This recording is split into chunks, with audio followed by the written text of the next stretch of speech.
नमस्कार। आप सुन रहे हैं द बॉलीवुड रेडियो और मैं हूं आपके साथ आकाश। दोस्तों, ये किस्सा है गुरुदत्त का।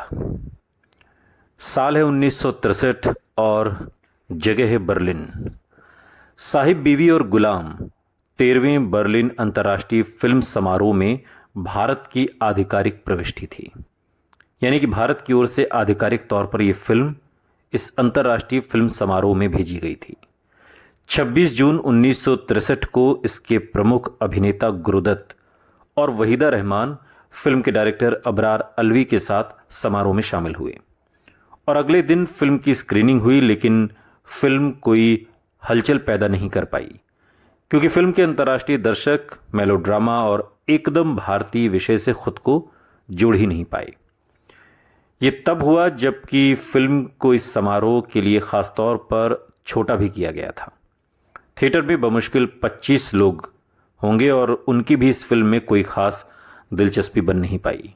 फिल्म एकदम खारिज कर दी गई। गुरुदत्त अपनी ही फिल्म की स्क्रीनिंग छोड़कर बाहर निकल गए थे और इसी यात्रा पर गुरुदत्त की शिष्या और उनकी बनाई ज़्यादातर फिल्मों में प्रमुख भूमिका निभाने वाली वहीदा रहमान ने अंतिम रूप से, लेकिन बहुत ही शिष्टाचार तरीके से गुरुदत्त के साथ अपने संबंधों की समाप्ति की बात कही थी। हाँ, आखिरी बार मैं उनसे बर्लिन में ही मिली थी, वहीदा रहमान ने कहा था एक इंटरव्यू में सालों बाद। साहिब बीवी और गुलाम की आखिरी शूटिंग समाप्त होते होते चीजें साफ होने लगी थीं। गुरुदत्त की छोटी बहन और मशहूर कलाकार ललिता लाजमी याद करते हुए बताती हैं कि वहीदा और गुरुदत्त तकरीबन अलग हो चुके थे। पहले वे हम दोनों को कभी कभी रात के खाने के लिए बुलाती थीं और मेरे भाई यानी गुरुदत्त को पता था कि उनकी मुझसे दोस्ती है। मैंने सुना है कि बाद में गुरुदत्त फूलों का गुलदस्ता लेकर उनके घर भी गए थे, लेकिन किसी ने दरवाज़ा ही नहीं खोला। शायद इस घटना के बाद मैं उनसे मिलने गई थी और तब पहली बार भाई गुरुदत्त ने मुझसे कहा था कि अब उसके साथ संपर्क मत रखना। उसके साथ यानी वहीदा रहमान के साथ। अगले ही दिन गुरुदत्त बर्लिन से रवाना हो गए। मशहूर फिल्म निर्माता B.R. चोपड़ा बाद के दिनों में एक इंटरव्यू में बताते हैं कि वो आदमी गुरुदत्त बर्लिन से बंबई तक के सफ़र में एक कोने की सीट पर बैठा पूरे समय शराब पी रहा था। वहीदा रहमान ने उनके बारे में जो कुछ कहा था वो हमें पता था और उससे साफ था कि उसने अपना मन बना लिया था कि अब बात खत्म है। गुरुदत्त स्पष्ट रूप से मानसिक और शारीरिक बर्बादी की ओर बढ़ रहे थे। मुझे पूरा एहसास था कि ये अंत की शुरुआत है। गुरुदत्त ने नींद की सारी गोलियां खत्म कर ली थीं और जो वो अपने साथ लेकर बर्लिन गए थे सब खा ली थी। वो अगली 4 रातों तक सो नहीं पाए। उन्होंने मुझसे कहा था कि मुझे लगता है कि मैं चोपड़ा साहब पागल हो जाऊंगा। साहिब बीवी और गुलाम के लेखक और निस्संदेह बंगाल के साहित्य जगत के दिग्गज बिमल मित्र ने भी सालों बाद याद करते हुए ऐसी ही बात बताई।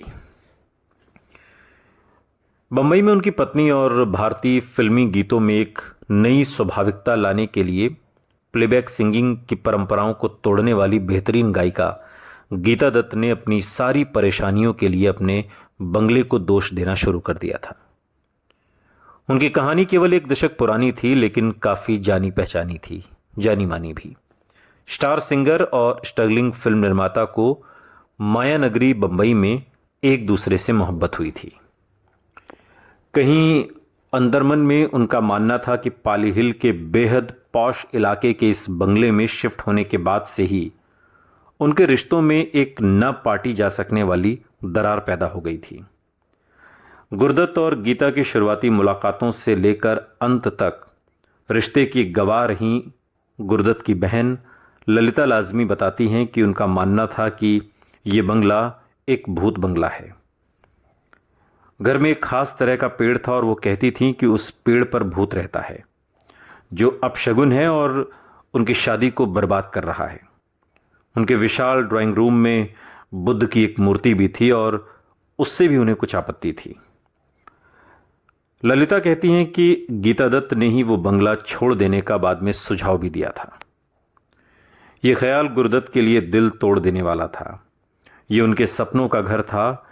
ये वो घर नहीं बन पाया जिसकी उन्हें चाहत थी।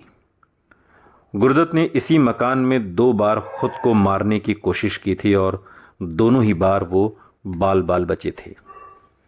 एक बार खुदकुशी के प्रयास से बचने के लिए एक करीबी मित्र ने गुरुदत्त से पूछा, तुमने ऐसा क्यों किया था? तुम्हारे पास नाम है, तुम्हारे पास दौलत है, तुम्हारे पास जनता का प्यार है, तुम्हारे पास वो सब है जिसके लिए ज़्यादातर लोग तरसते हैं। तुम जिंदगी से इतने नाखुश क्यों हो? गुरुदत्त ने जवाब दिया था कि मैं जिंदगी से नाखुश नहीं हूं, मैं अपने आप से नाखुश हूं। यह सच है कि मेरे पास वो सब है जिसके लिए लोग तरसते हैं, फिर भी मेरे पास वो नहीं है जो ज़्यादातर लोगों के पास है। एक कोना ऐसा हो जहां पूरे दिन के काम के बाद इंसान सब कुछ भूलकर शांति के साथ बैठ सके।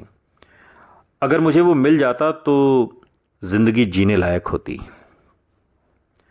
जिस मकान से सिनेमाई इतिहास को इतनी सारी महान कहानियों का जन्म हुआ था, वहां अब गुरुदत्त को केवल अनिद्रा ही मिलती थी।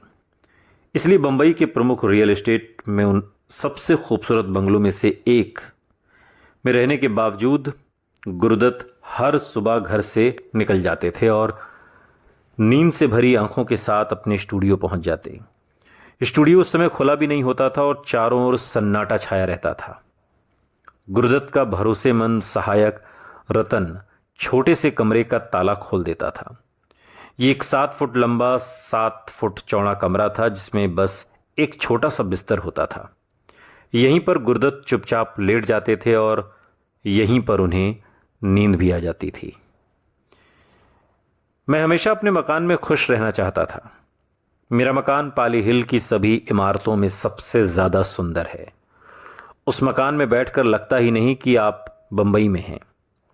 ये वो बगीचा, वो माहौल और कहाँ मिलेगा मुझे। इसके बावजूद मैं उसमें ज़्यादा समय तक नहीं रुक पाता। एक इंटरव्यू में गुरुदत्त ने कहा था, अपने शानदार और आलीशान बंगले से दूर उन्हें इस छोटे से कमरे में शांति मिलती थी और नींद भी आती थी। और फिर बर्लिन से लौटने के 10 दिन बाद ही अपने जन्मदिन की सुबह उन्होंने अपने कर्मचारियों को बुलाया और उनसे उनके पाली हिल बंगले को गिरा देने के लिए कहा। वो बंगला जो बंबई के सबसे खूबसूरत बंगलों में से एक था। मुझे याद है कि उस दिन उनका जन्मदिन था। वो उस मकान से प्यार करते थे और जब उसे गिराया गया तो उनका दिल टूट गया। सालों बाद एक इंटरव्यू में उनकी बहन ललिता लाजमी याद करते हुए बताती हैं, अगली बार जब लेखक बिमल मित्रा बंबई आए तो उन्हें एक नए फ्लैट में ले जाया गया जिसमें गुरुदत्त किराए पर रह रहे थे। वो हैरान हुए और उन्होंने गुरुदत्त से पूछा कि उस बंगले का क्या हुआ। गुरुदत्त ने कोई जवाब नहीं दिया। बिमल मित्रा ने फिर याद करते हुए बताया, कार में भी मैंने उनसे पूछा था कि तुमने उस घर को क्यों तोड़वा दिया। बाद में बिमल मित्रा ने एक इंटरव्यू दिया, उसमें ये तमाम बातें कहीं और इस पर सीधे सवाल पर गुरुदत्त चौंक गए और उन्होंने कहा था, क्या आप वहां जाना चाहेंगे उस घर को देखने? बिमल मित्रा ने कहा, चलो चलते हैं। गुरुदत्त ने कार घुमा दी। हम पाली हिल की बड़ी खड़ी ढलान से नीचे उतरे थे। हम वापस उनके बंगले की ओर चल दिए और कई मोड़ों से होती हुई हमारी गाड़ी उनके बंगले तक पहुंची, पाली हिल के उसी बंगला नंबर 48 पर। हालांकि अब सब कुछ अलग दिख रहा था। प्रॉपर्टी के सामने गुरुदत्त का पुराना दरबान लाला खड़ा था। बिमल मित्रा दंग रह गए थे। पटकथा लेखन के लिए अपनी नई यात्राओं के दौरान वो जिस राजसी बंगले में गेस्ट के रूप में बंबई में ठहरते थे वो अब जमींदोज किया जा चुका था। जिस कमरे में गुरुदत्त सोते थे उसकी जगह अब सिर्फ मलबा था। बेहतरीन बाथरूम के स्थान पर टूटा हुआ इटालियन नीला संगमरमर पड़ा था। उन्हें केवल बिखरी हुई लकड़ियां, प्लास्टर के टुकड़े और एक सपने के भी टूटे हुए टुकड़े वहां पर दिखाई दे रहे थे। उन्होंने गुरुदत्त की ओर देखा, जो चुपचाप अपनी सोच में डूबे शून्य में ताक रहे थे।